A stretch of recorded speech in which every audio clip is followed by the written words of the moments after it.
पहला सिमनिया नमस्कार hello everyone. तो हम उत्तराखंड का इतिहास पढ़ रहे थे। ये हमारे उत्तराखंड के इतिहास की तीसरी वीडियो है। इस वीडियो में हम आद्य ऐतिहासिक काल के बारे में देखेंगे। आद्य ऐतिहासिक काल को धातु काल भी बोला जाता है। तो इसका जो टाइम पीरियड है वो है 3000 BC से लेके 600 BC के बीच। तो इस काल में ही हमें इंडस वैली सिविलाइजेशन यानी कि हड़प्पा सभ्यता या सिंधु घाटी सभ्यता और वैदिक काल मिलेगा। वैदिक काल को भी हम दो पार्ट में डिवाइड कर सकते हैं, ऋग वैदिक काल फिर उत्तर वैदिक काल। तो अगर हम उत्तराखंड के इतिहास के अकॉर्डिंग देखें तो आद्य ऐतिहासिक काल से रिलेटेड उत्तराखंड से हमें पुरातात्विक स्रोत भी मिलते हैं और साहित्यिक स्रोत भी मिलते हैं। साहित्यिक स्रोत यानी पौराणिक ग्रंथों में हमें उत्तराखंड का उल्लेख मिलता है। तो पौराणिक ग्रंथों में हमारे ऋग्वेद आ जाएंगे, ब्राह्मण ग्रंथ हो जाएंगे, महाभारत, रामायण और पुराण। तो पुरातात्विक स्रोतों से रिलेटेड उत्तराखंड में जो साक्ष्य मिले हैं उनमें कॉपर होर्ड कल्चर, ताम्र संचय संस्कृति, कप मार्क्स, मेगालिथिक बरियल्स, महापाषाणी समाधान और मृदभांड प्राप्त हुए हैं। मृदभांड यानी मिट्टी के बर्तन। तो इनके बारे में एक एक करके देख लेते हैं। तो सबसे पहले हम देखते हैं ताम्र संचय संस्कृति, कॉपर होर्ड कल्चर। तो संचय और होर्ड का मतलब होता है जहाँ भी उत्खनन हुआ है या खुदाई हुई वहाँ पे तांबे के अनेक उपकरण हमें इकट्ठे मिले हैं, इसलिए हम इसे ताम्र संचय संस्कृति बोल रहे हैं। तो उत्तर भारत में तांबे की अनेक वस्तुएं खुदाई में मिली हैं। इनका काल 2000 BC पूर्व का माना जाता है, मतलब कि आज से लगभग 4000 वर्ष पूर्व। गंगा घाटी की ताम्र संचय संस्कृति में ताम्र मानव आकृतियों का विशेष महत्व है। और अगर हम उत्तराखंड में देखें तो उत्तराखंड के अल्मोड़ा और इसके समीपवर्ती जनपदों में ताम्र आकृतियां प्राप्त हुई हैं। तो उत्तराखंड में ताम्र संस्कृति से रिलेटेड जो भी खोजें हुई हैं उनमें पहला है 1951 में बहादुराबाद, जो कि हरिद्वार में पड़ता है, से हमें ताम्र उपकरण और मृदभांड प्राप्त हुए हैं। और 1986 में अल्मोड़ा से एक ताम्र मानवाकृति मिली है। वैसे ये मिली तो हल्द्वानी में थी, लेकिन हल्द्वानी में इसे अल्मोड़ा से लाया गया था। ऐसी 1989 में बनकोट, जो कि पिथौरागढ़ के सेराघाट के पास पड़ता है, यहाँ से 8 ताम्र मानवाकृतियाँ खोजी गई हैं। ऐसे ही 1999 में नैनी पातल, जो कि पिथौरागढ़ में ही है, यहाँ से भी हमें 5 मानव आकृतियाँ तांबे की प्राप्त हुई हैं। ये सभी ताम्र मानव आकृतियाँ अब अल्मोड़ा के राजकीय संग्रहालय में संरक्षित हैं। तो हम इसे अल्मोड़ा के राजकीय संग्रहालय में हम इन ताम्र आकृतियों को देख सकते हैं। स्थानीय पुरातत्व के दृष्टिकोण से ये जो खोजें हुई हैं, ये ताम्र मानव आकृतियाँ मिली हैं, ये अत्यंत महत्वपूर्ण है। ऐसा इसीलिए क्योंकि ऐसा माना जाता है पूरे भारत में जहाँ भी ताम्र मानव आकृतियाँ प्राप्त हुई है वहाँ कहीं भी 8 ताम्र मानव आकृतियाँ इकट्ठे नहीं मिली है। तो इकट्ठे कहाँ मिली है? बनकोट में। दूसरा, बनकोट में जो ये 8 ताम्र मानव आकृतियाँ मिली है, ये कोई विशेष उत्खनन में नहीं मिली है या पुरातत्वविदों को नहीं मिली है। ये ताम्र मानव आकृतियाँ यहाँ के स्थानीय लोगों के द्वारा खोजी गई हैं। तो अगर इस क्षेत्र में प्रॉपर उत्खनन किया जाए या खोज की जाए तो हो सकता है हमें यहाँ से और भी इतिहास के आद्य ऐतिहासिक काल से रिलेटेड और भी साक्ष्य प्राप्त हो जाए। तो इन स्थलों के बारे में कुछ और पॉइंट देख लेते हैं। तो सबसे पहले हमने देखा था बहादुराबाद, जो कि हरिद्वार से 13 किलोमीटर की दूरी पर स्थित है। यहाँ 1951 में नहर खोदते समय हमें ताम्र उपकरण के साथ साथ गैरिक मृदभांड भी प्राप्त हुए थे। तो इनके बारे में हम अभी आगे देखेंगे, मृदभांडों के बारे में। ऐसे ही इस जगह पर बहादुराबाद पे 1953 में यज्ञदत्त शर्मा के निर्देशन में उत्खनन किया गया और इस उत्खनन में यहाँ दोबारा से हमें यही मृदभांड प्राप्त हुए इसी प्रकार के, और साथ ही साथ पत्थरों के उपकरण भी प्राप्त हुए। तो यहाँ जो हमें ताम्र उपकरण प्राप्त हुए उनमें भाले, कुल्हाड़ियाँ, कड़े वगैरह इस प्रकार की आकृतियाँ तांबे की हमें यहाँ बहादुराबाद में प्राप्त हुई हैं। इस आधार पर पुरातत्वविद इस जगह को मानते हैं कि यहाँ पे पहले ताम्रयुगीन या उत्तर पाषाण युगीन बस्ती रही होगी। अब उत्तराखंड में मिलने वाले जो ताम्र मानव आकृतियाँ हैं उनकी विशेषताओं के बारे में देखते हैं। सबसे पहले अल्मोड़ा से जो हमें एक ताम्र मानव आकृति मिली है उसका जो आकार है लंबाई में लगभग 40 सेंटीमीटर है और चौड़ाई उसकी 38 सेंटीमीटर है, और जो उसका भार है या वजन है वो लगभग 5 किग्रा है, यानी कि 5 kg है। अगर इस पिक्चर को आप देखोगे तो ये एक्चुअल इमेज नहीं है जो अल्मोड़े से प्राप्त हुई है, लेकिन अल्मोड़े से प्राप्त होने वाली ताम्र मानव आकृतियां भी हुबहू इसके जैसी ही हैं। तो अल्मोड़े से मिली ताम्र आकृतियों की विशेषता है, इनका जो शीर्ष है वो अर्धवृत्ताकार है, जो भुजाएं हैं वो अंदर की ओर मुड़ी हुई है और इनके जो पैर है वो फैले हुए हैं। और इनका निर्माण ऐसा माना जाता है कि पीट कर बनाया गया होगा इन्हें, और इनकी जो सतह है वो हल्की धारीदार है।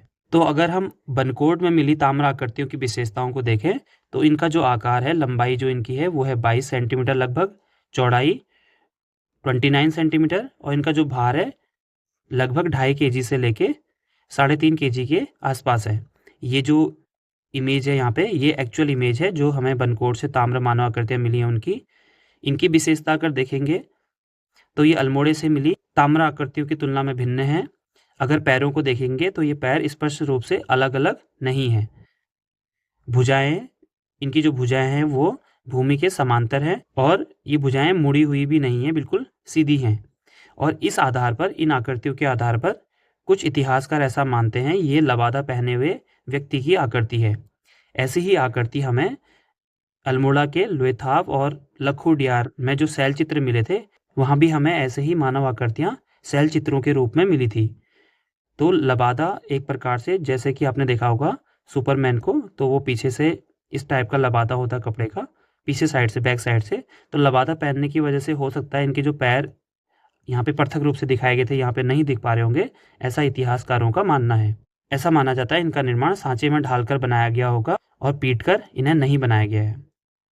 ऐसी अगर नैनी पातल से मिले ताम्र आकृति को देखें तो यहाँ से हमें कितनी मिली थी? 5। बनकोट से कितनी मिली है? 8। तो नैनी पातल से मिलने वाले जो ताम्र आकृति है उनका आकार है लंबाई में 16 से 22 सेंटीमीटर, इनकी चौड़ाई है 27 से 32 सेंटीमीटर, और जो इनका भार है वो लगभग 1 से लेकर 1.5 kg के आसपास है। इनकी विशेषता अगर देखा जाए तो बनकोट और अल्मोड़े से प्राप्त होने वाली मानव आकृतियों से भिन्न है। भुजाओं में हल्का झुकाव है, लेकिन अल्मोड़े की तरह झुकाव ज़्यादा नहीं है। तो अगर बनावट के आधार पर देखा जाए तो नैनी पातल से मिलने वाले जो ताम्र मानव आकृतियाँ हैं ये बनकोट और अल्मोड़े से मिलने वाले ताम्र आकृतियों के बीच में आती हैं। तो इस आधार पर जो उत्कृष्ट ताम्र आकृतियाँ होंगी वो हमें कहाँ से मिली है? अल्मोड़े से, और उसके बाद दूसरी कोटि के वो नैनी पातल से, और अंत में आ जाएंगी बनकोट से प्राप्त हुई मानव आकृतियाँ। इस आधार पर ऐसा भी माना जा सकता है कि सबसे पहले टाइम पीरियड के अकॉर्डिंग बनकोट की ताम्र आकृतियाँ बनी होंगी, फिर नैनी पातल की, और लास्ट में अल्मोड़े की। तो अगर इन ताम्र आकृतियों के उपयोग और महत्व के बारे में देखें, ऐसा कोई सार्वमान्य मत नहीं है कि इनका उपयोग किस लिए होता होगा। अग्रवाल जी का मानना है कि इन आकृतियों का उपयोग पक्षी के शिकार करने में उपयोग किया जाता था, और उनका मानना है कि इसका कोई धार्मिक महत्व नहीं है।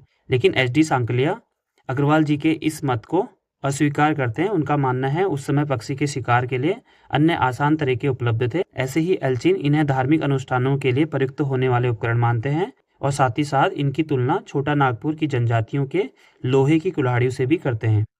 एस.सी. गुप्ता इन्हें देवीय आकृति मानते हैं, और डॉक्टर एम.पी. जोशी इन्हें परशु समान प्राचीन हथियार हुआ करता था, जैसे परशुराम, भगवान परशुराम का जो हथियार था परशु, तो उस प्रकार का। और उनका मानना है इस हथियार का जो प्रयोग होता होगा वो विशेष धार्मिक अनुष्ठानों में प्रयोग होता होगा। तो इस आधार पर हम बोल सकते हैं कि इन आकृतियों का उपयोग, कुछ इतिहासकार तो इन्हें मानव आकृतियाँ ही नहीं मानते हैं, तो फिलहाल हमें इनके बारे में ये नहीं पता है कि उनका उपयोग कैसे होता होगा। अब हम कपमास, महापाषाणी समाधान और मृद भांडों के बारे में देखते हैं।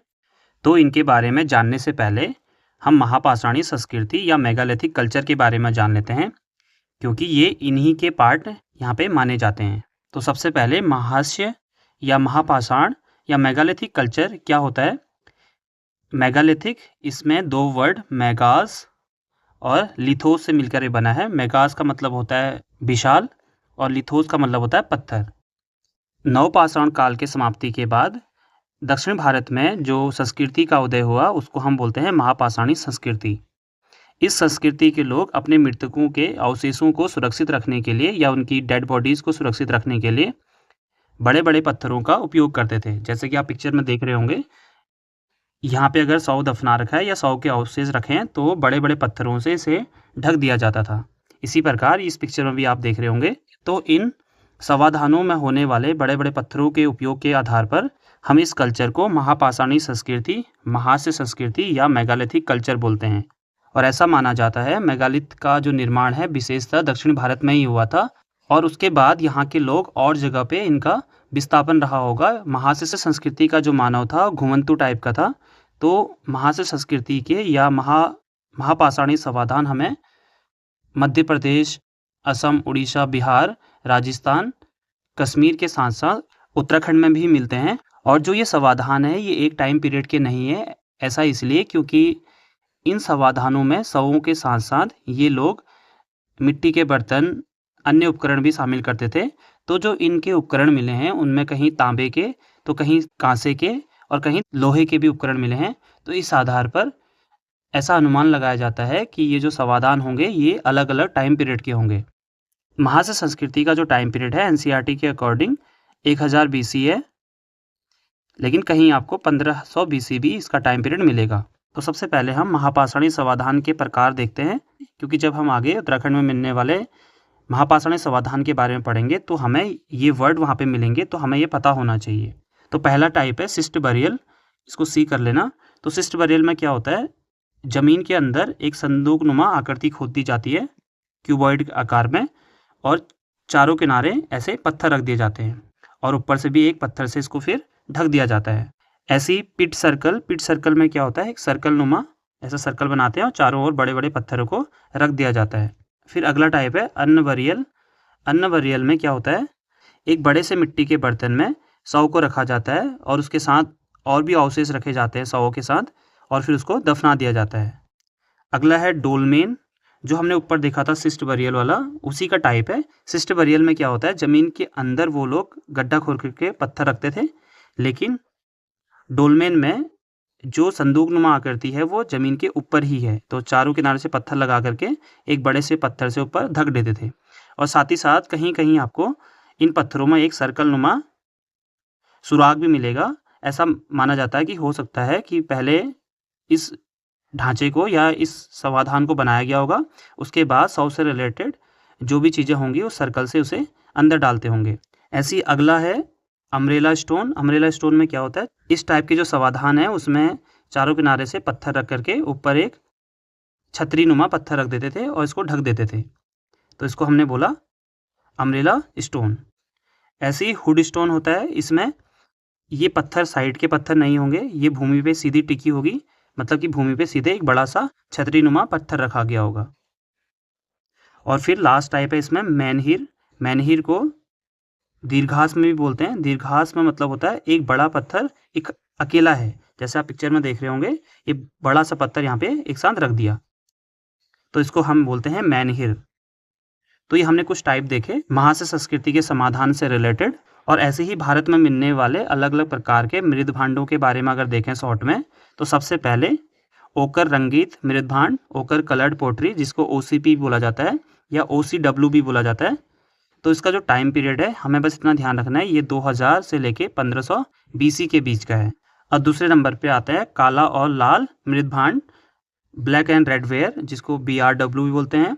इसी को हम लोहित मृद भांड भी बोलते हैं, क्योंकि लोहे के कलर जैसे ही हैं। इनमें आप पिक्चर भी देख रहे होंगे।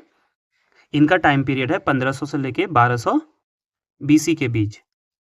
फिर अगला आता है पेंटेड ग्रे वेयर, चित्रित धूसर मृद भांड, PGW। इनका जो टाइम पीरियड है वो महाभारत काल से जुड़ा हुआ है, और महाभारत काल हम 1200 से लेके 600 BCE का मानते हैं। तो ये ग्रे ग्रे कलर के आप देख पा रहे होंगे और इनमें पिक्चर्स भी बनाई गई हैं। ऐसी लास्ट टाइप है उत्तरी काला चित्रित मृद भांड, northern black polished where, NBPW, और इसका जो टाइम पीरियड है ये 700 से लेके 300 BCE का है।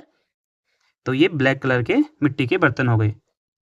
तो उत्तराखंड में अगर मिलने वाले मृद भांडों की बात की जाए, तो उत्तराखंड में मिलने वाले जो भी मृद भांड हैं उनमें सबसे ज़्यादा जो मृद भांड मिले हैं वो PGW टाइप के मिले हैं, पेंटेड ग्रे वेयर टाइप के मिले हैं। और जो हमने देखा था कि बहादुराबाद से हमें ताम्र उपकरणों के साथ मिट्टी के बर्तन भी मिले हैं, उन मिट्टी के बर्तनों में हमें OCP टाइप और रेड वेयर मिले हैं। इस प्रकार के हमें बहादुराबाद से मिट्टी के बर्तन प्राप्त हुए हैं।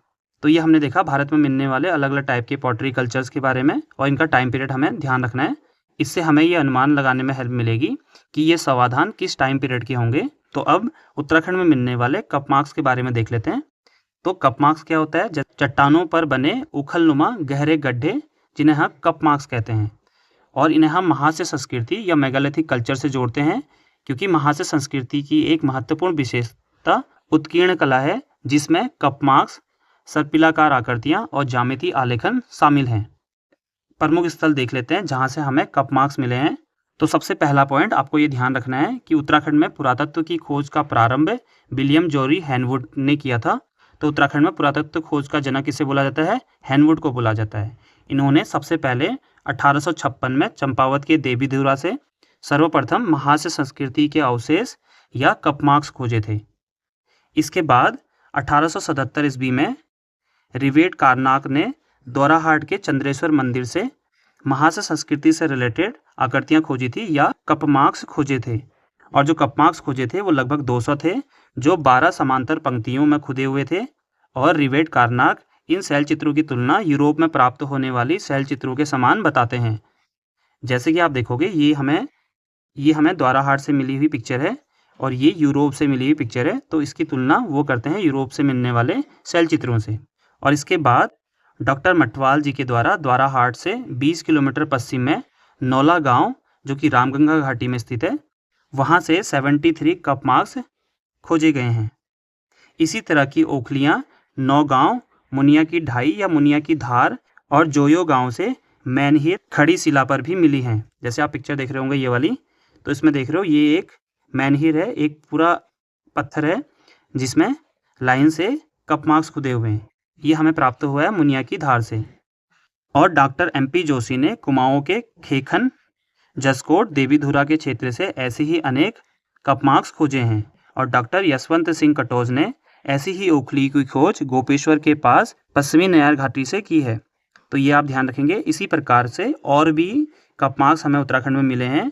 अन्य जो कपमार्क्स हैं, बगवाली पोखर के एक स्थान से हमें 5, दूसरे स्थान से 18 और तीसरे स्थान से 41 कपमार्क्स मिले हैं। बाड़े छीना से भी हमें छोटे आकार के 37 कपमार्क्स मिले हैं। और कुछ स्थानों में कपमार्क्स के साथ साथ त्रिशूल और स्वास्तिक, इस प्रकार का जो होता है चित्र, इनको भी बनाया गया है।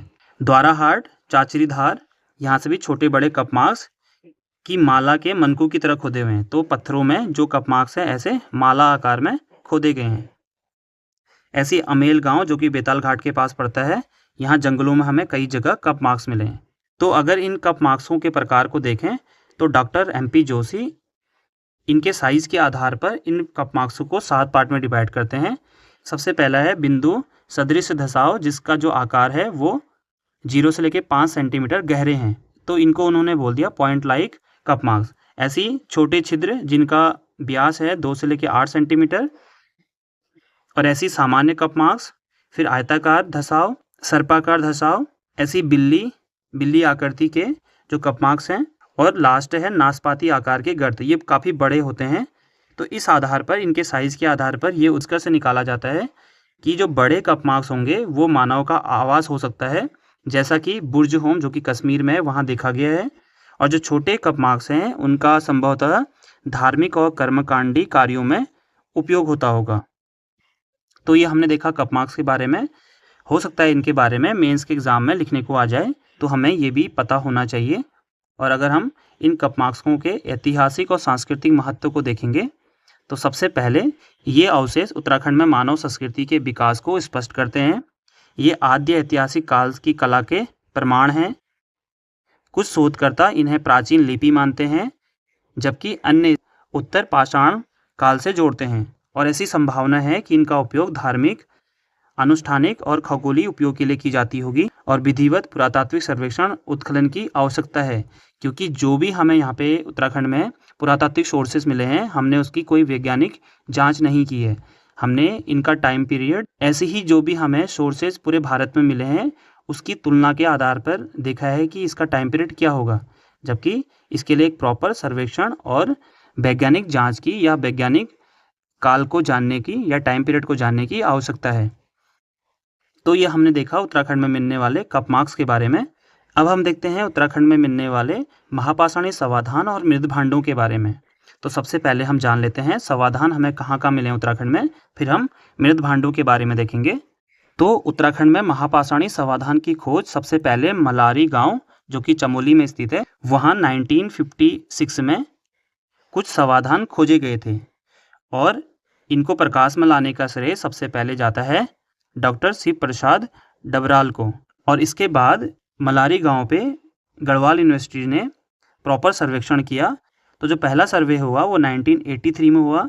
डॉक्टर BM खंडूरी के अनुसार इस सर्वेक्षण में जो प्राप्त हुआ है उनमें आखेट के लिए लोह उपकरण, मतलब शिकार के लिए जो लोह उपकरण उपयोग होते होंगे, उसके साथ साथ एक संपूर्ण पशु का कंकाल मिला है। और अब इस पशु की जो पहचान हुई है उसे हिमालयी वृषभ या जेबू भी कहते हैं, जो हिमालयी याक होता है उस टाइप का। और जब दूसरा सर्वेक्षण किया गया 2001 में गढ़वाल यूनिवर्सिटी के द्वारा ही, इस सर्वेक्षण में हमें एक संपूर्ण मानव कंकाल मिला जो कि एक स्वर्ण मुखौटा पहना हुआ था। और इस स्वर्ण मुखौटे का जो वजन है वो लगभग 5.2 kg है। तो अगर आप ये पिक्चर देखेंगे तो ये इस टाइप का, ये एक्चुअल इमेज है। ये स्वर्ण मुखौटा मिला है, ये जानवर का कंकाल मिला है। ऐसे यहाँ पे अनेक प्रकार के मृद भांड भी मिले हैं। तो इसके अलावा 100 के साथ 10 मृत्तिका पात्र और एक कांसे का कटोरा भी प्राप्त हुआ है। और जो मलारी से हमें मृद भांड प्राप्त हुए हैं तो इनके समाधानों के साथ हमें काले और धूसर रंग के चित्रित मृद भांड प्राप्त हुए हैं। ये मृद भांड टोंडी व हत्ते युक्त कुतुब के आकार के हैं, इस प्रकार के। ये देख पा रहे होंगे आप, इसमें ये इसका हत्ता है हाथ पकड़ने लायक का, इसको बोलते हैं कुतुब। और इस कुतुब के हत्ते पर चमकदार पॉलिश की गई है और हत्ते पर हत्ता इसमें मोनाल का पिक्चर बना हुआ है। और अगर मलारी से मिलने वाले समाधानों की विशेषता देखा जाए तो ये जो समाधान है इनका निर्माण पहाड़ी को काटकर गुफा के रूप में किया गया था। और इससे हमें प्राचीन काल में पहाड़ी क्षेत्रों में विकसित हुई समाधि परंपरा का प्रमाण मिलता है। और राहुल सांकृत्यायन इन समाधानों को खसों की समाधि के रूप में उल्लेख करते हैं। वो मानते हैं कि ये समाधान थे ये खस जनजाति के थे। इसके अलावा अल्मोड़ा जनपद से नौला जैनल गांव से भी हमें समाधान मिले हैं। और यहाँ से जो समाधान खोजे गए हैं इनकी खोज की थी डॉक्टर यशोधर मठपाल जी ने। और नौला जैनल गांव पश्चिमी रामगंगा घाटी में स्थित है। डॉक्टर यशोधर मठपाल जी का मानना है ये समाधान लगभग 3000 वर्ष पूर्व होंगे, यानी कि 1000 से लेके 500 BC टाइम पीरियड के होंगे। और इन्हें कृषि और पशुपालन करने वाले लोग बनाते थे, ऐसा डॉक्टर यशोधर मठपाल जी का मानना है। समाधानों के साथ अलग अलग प्रकार की वस्तुएं मिली हैं, अलग अलग धातुओं के हमें उपकरण मिले हैं। और गढ़वाल यूनिवर्सिटी ने मलारी के साथ साथ पश्चिमी रामगंगा घाटी में भी महापाषाणी सभ्यता के कई समाधान खोजे हैं। हमें उनके बारे में विस्तार से ज़्यादा जानने की ज़रूरत नहीं है, लेकिन जो मुख्य रूप से जो भी समाधान मुख्य जगहें हैं उनके बारे में हमें पता होना चाहिए। और ऐसे ही समाधान हमें सन्नड़ा और बसेड़ी गांव से मिले हैं जो कि भिकिया शरण के पास पड़ते हैं। यहाँ से 2 प्रकार के समाधान मिले हैं। एक तो सिस्ट बरियल्स, जो कि हमने देखा था। सिस्ट बरियल में क्या होता है, इस संदूक नुमा आकृति को ज़मीन में बनाते हैं और चारों तरफ से पत्थर रखते हैं और उसके ऊपर से फिर से पत्थर रख देते हैं। और दूसरा यहाँ से हमें अर्न बैरियर मिला है। अर्न बैरियर हमने देखा था, मिट्टी के पात्र में 100 को रख देते हैं और 100 से साथ अन्य उपकरणों को भी रखते हैं या बर्तनों को भी रखते हैं और उसे फिर दफना देते हैं। सन्नड़ा से हमें 9 सिस्ट बैरियल मिले हैं और बसेड़ी से हमें 6 सिस्ट बैरियल मिले हैं। इसी प्रकार बसेड़ी से हमें 6 अर्न बैरियर भी मिले हैं। तो ये हमने देखा उत्तराखंड में मिलने वाले प्रमुख समाधानों के बारे में। अब हम देखते हैं उत्तराखंड में हमें कहाँ से मृद भांड प्राप्त हुए हैं। तो उत्तराखंड में मृद भांड से रिलेटेड जो प्रमुख पुरातात्विक स्थल हैं उनमें सबसे पहले है थापली, जो कि अलकनंदा नदी के दाहिने तट पर स्थित है और पौड़ी जनपद में है। यहाँ पे जो उत्खनन हुआ था वो 1982 से 83 के बीच हुआ था और डॉक्टर KP नौटियाल के निर्देशन में हुआ था। और यहाँ पे हमें क्या प्राप्त हुआ है, यहाँ हमें चित्रित धूसर मृद भांड, PGW बोलते हैं जिसे, के बर्तन प्राप्त हुए हैं जिनमें तस्तरियाँ और कटोरियाँ शामिल हैं। मिट्टी के बर्तनों पर काले रंग से विविध आकृतियाँ उकेरी गई हैं जिनमें सर्किल बनाए गए हैं, खड़ी और क्षैतिज रेखाएं बनाई गई हैं, पत्तियाँ और पुष्प के चित्र बनाए गए हैं। और साथ ही साथ यहाँ से हमें लाल और काले रंग के बर्तन भी प्राप्त हुए हैं। और इनके साथ साथ यहाँ से हमें तांबे की चूड़ियाँ, टेराकोटा के बर्ड्स और धान की खेती करने के प्रमाण भी यहाँ प्राप्त हुए हैं। अब दूसरे नंबर में आता है पुरोला, जो कि उत्तरकाशी में है। यहाँ से हमें काले रंग के एक आलेख प्राप्त हुआ है जिसे हम संक लिपि के अनुसार मानते हैं। संक लिपि इस प्रकार की होती है, ये एक्चुअल इमेज नहीं है यहाँ से मिलने वाली, ये बताने के लिए कि संक लिपि इस प्रकार की होती है। इसको फिलहाल अभी तक नहीं पढ़ा गया है। जैसे इंडस वैली सिविलाइजेशन की जो लिपि है उसको अभी तक हम नहीं पढ़ पाए हैं, उसी प्रकार इस लेख को अब तक नहीं पढ़ा गया है जो हमें उत्तरकाशी से मिला है। यहाँ से भी हमें लाल और काले रंग के मिट्टी के बर्तन प्राप्त हुए हैं। और यहाँ जो हमें अन्य चीज़ें मिली हैं उनमें टेराकोटा के खिलौने, ऐसी मनके और घोड़े की हड्डियों के अवशेष मिले हैं। और यहाँ से मिलने वाले एक स्टिका वेदिका का जो आकार है वो उड़ते हुए गरुड़ पक्षी के समान है। पुरोला से हमें लोहे के फरसे और हड्डियों के अवशेष प्राप्त हुए हैं। इस आधार पर यह माना जाता है कि यहाँ बड़े पैमाने पर पशु बलि दी जाती थी। तो यह हमने देखा पुरोला के बारे में। अब हम देखते हैं धनगल। यहाँ उत्खनन हुआ था 1998 में प्रोफेसर MP जोशी और DS नेगी के निर्देशन में। धनगढ़ कहाँ स्थित है? अल्मोड़ा जनपद के बगवाली पोखर के निकट स्थित है। और यहाँ हमें क्या प्राप्त हुआ है? यहाँ से हमें थापली और पुरोला के समान ही चित्रित धूसर मिट्टी के बर्तनों के टुकड़े प्राप्त हुए हैं। अन्य खोजों में टेराकोटा के खिलौने, कॉपर की चूड़ियाँ और घोड़े की हड्डियाँ प्राप्त हुई हैं। साथ ही साथ हमें लाल मिट्टी के बने हुए चित्रित मृदभांड यहाँ से प्राप्त हुए हैं। अब अगला है रनीघाट। यहाँ उत्खनन हुआ था 1977 में KP नौटियाल के निर्देशन में। और ये कहाँ स्थित है? श्रीनगर के समीप पौड़ी जनपद में और अलकनंदा नदी के दाहिने तट पर। तो उत्खनन में हमें क्या प्राप्त हुआ है? यहाँ से हमें ईंटें प्राप्त हुई हैं, अस्त्र शस्त्र मिले हैं, मिट्टी के बर्तन मिले हैं। और यहाँ से जो हमें लोहे के हथियार प्राप्त हुए हैं उससे ये अनुमान लगाया जाता है कि रनीहाट के प्राचीन निवासी स्थानीय कच्चे लोहे को गला करके औजार बनाने में निपुण थे। निपुण मतलब स्किल्ड थे, उन्हें इन चीज़ों का बहुत अच्छे से ज्ञान था। ये औजार मुख्य रूप से मछली पकड़ने और शिकार करने के लिए उपयोग किए जाते होंगे, ऐसा माना जाता है। तो जो भी हमने आदि ऐतिहासिक काल से रिलेटेड पुरातात्विक साक्ष्य देखे, इनके उत्खननों से उत्तराखंड में प्राचीन सभ्यता, कृषि व्यवस्था, धार्मिक परंपराओं और दैनिक जीवन के महत्वपूर्ण प्रमाण प्राप्त होते हैं। तो ये हमने देखा उत्तराखंड में प्राप्त होने वाले आदि ऐतिहासिक काल के पुरातात्विक साक्ष्यों के बारे में। अगली वीडियो में हम इसी काल के साहित्यिक स्रोत यानी पौराणिक ग्रंथों में उत्तराखंड का किस प्रकार उल्लेख है उसके बारे में देखेंगे, और साथ ही साथ उत्तराखंड की प्राचीन जनजातियों के बारे में देखेंगे। ताकि ये वीडियो ज़्यादा बड़ी ना हो तो मिलते हैं अगली वीडियो में।